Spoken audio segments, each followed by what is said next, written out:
प्रकृति में ठंडे सूक्ष्म मौसम के बाद रस का संचार होता है। इसे ही वसंत ऋतु कहते हैं। सूर्य के प्रकाश में गर्माहट बढ़ने के बाद ही धरती पर प्रकृति में रस का संचार होता है। सरस्वती का विग्रह सरस प्लस वती है, जिसका अर्थ होता है सुंदर रस युक्त। रस ही हमारे मनोभाव का आधार है। इसीलिए संगीत की देवी सरस्वती का जन्मोत्सव वसंत पंचमी ही माना जाता है। किंतु हमारे सृष्टि विज्ञान की मनोव्याख्या को नजरअंदाज कर पौराणिक कथाओं को गलत रूप में प्रसारित किया जाता है। ऐसी ही व्याख्या समय समय पर सरस्वती के विषय में भी कही जाती है।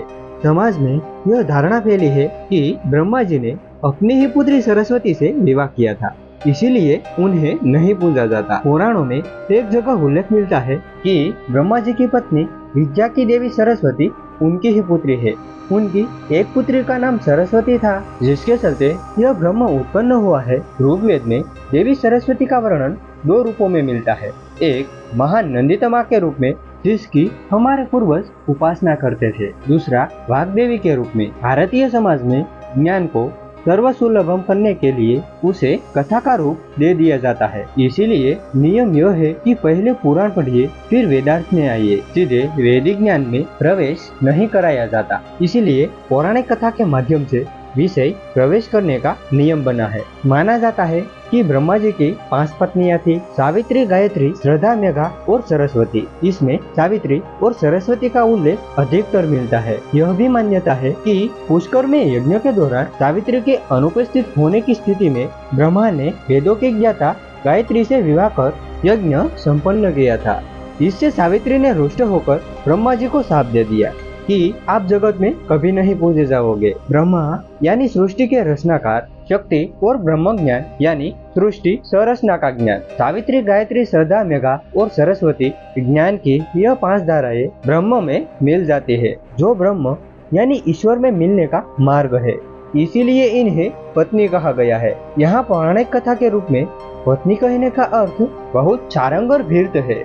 यह समझना जरूरी है कि वैदिक काल में राजा को प्रजापति कहा जाता था। प्रजापति की दहिता सभा और समिति को इन ऋषाओं में ब्रह्मा को प्रजापति कहा गया है। इस कारण ब्रह्म की स्थिति उत्पन्न की गई है। पुराणों में सरस्वती के बारे में भिन्न भिन्न मत मिलते हैं। एक मान्यता के अनुसार ब्रह्मा ने उन्हें मोक्ष से प्रकट किया था।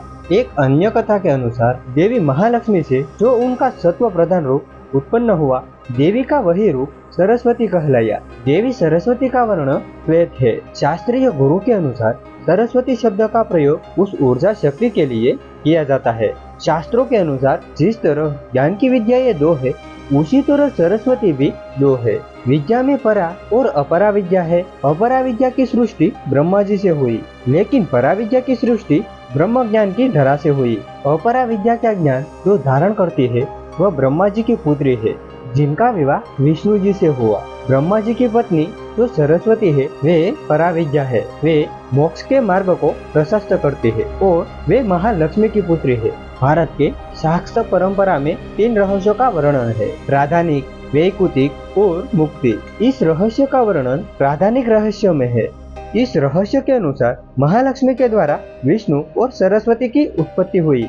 अपरा विद्या की देवी सरस्वती और विष्णु का संबंध बहन और भाई का है। यहाँ यह जानने की जरूरत है कि पौराणिक कथाओं में जिस सरस्वती के ब्रह्मा से विवाह का उल्लेख मिलता है, वो विष्णु की बहन सरस्वती है, जो श्वेत नहीं बल्कि रक्त वर्ण की है। हिंदू धर्म के 2 ग्रंथों सरस्वती पुराण और मत्स्य पुराण में सृष्टि के रचयिता ब्रह्मा और सरस्वती के विवाह का प्रसंग मिलता है, जिसके फलस्वरूप इस धरती के प्रथम मानव मनु का जन्म हुआ था। तो मित्रों, आपको हमारी यह जानकारी कैसी लगी, कमेंट सेक्शन में जरूर बताना। और ऐसी ही रोचक और धार्मिक कहानी के लिए हमारी इस चैनल को भी सब्सक्राइब जरूर कर लेना। आप सबको हमारी तरफ से राधे कृष्णा।